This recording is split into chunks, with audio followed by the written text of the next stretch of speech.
In a peaceful little town, surrounded by tall pine trees and endless blue skies, there lived an old man named Mr. Rahim. He was known across the region as the Wise One. He never raised his voice, never argued.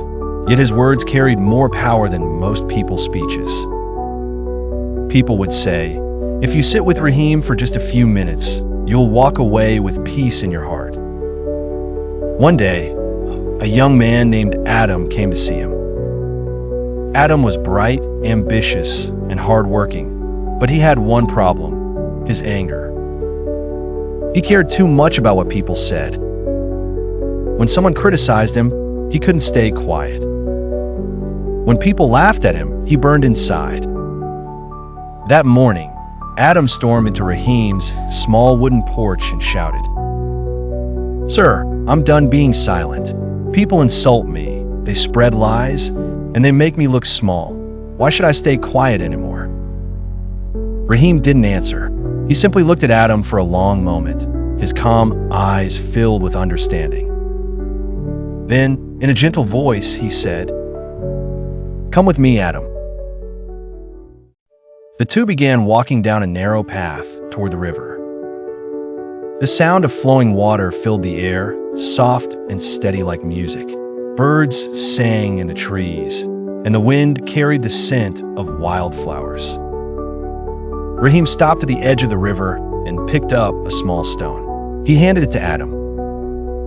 "Throw this into the water," he said. Adam threw the stone. It hit the water with a loud splash, and ripples spread out in every direction. "Now," Rahim said quietly, "stop the ripples." Adam looked confused. "That's impossible. Once the stone hits, the ripples just keep going."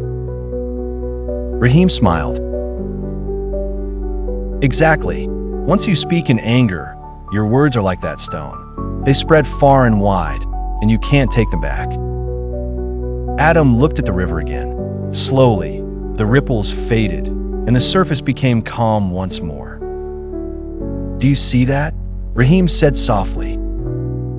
"Peace always returns, but only if you stop throwing stones." Adam stood silent. The truth of those words hit him harder than anything before. Rahim continued, "My son, the world will always test you. People will talk. They will try to provoke you. But silence is your greatest strength. When you stay calm, you take away their power over you. You choose peace over chaos."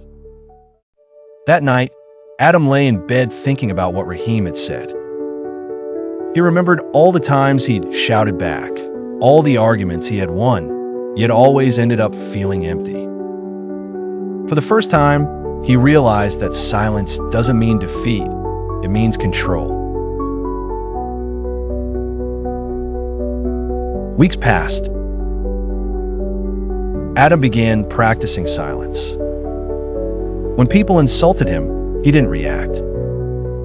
When others tried to drag him into fights, he smiled and walked away. At first, everyone laughed at him.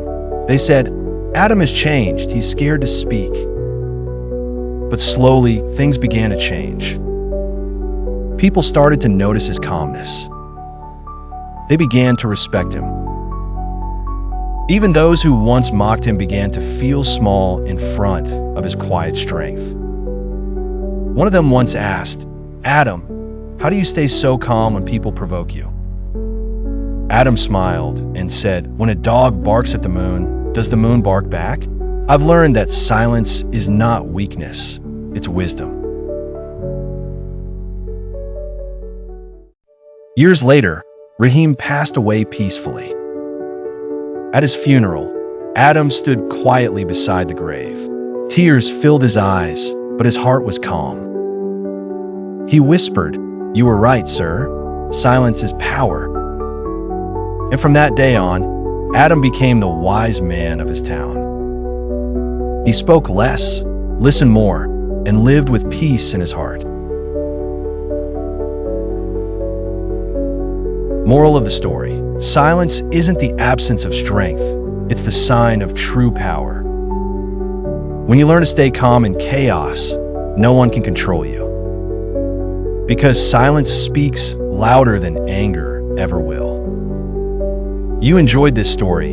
Don't forget to subscribe to Tales of Light and share it with others. See you soon with another inspiring story. Glowing Star.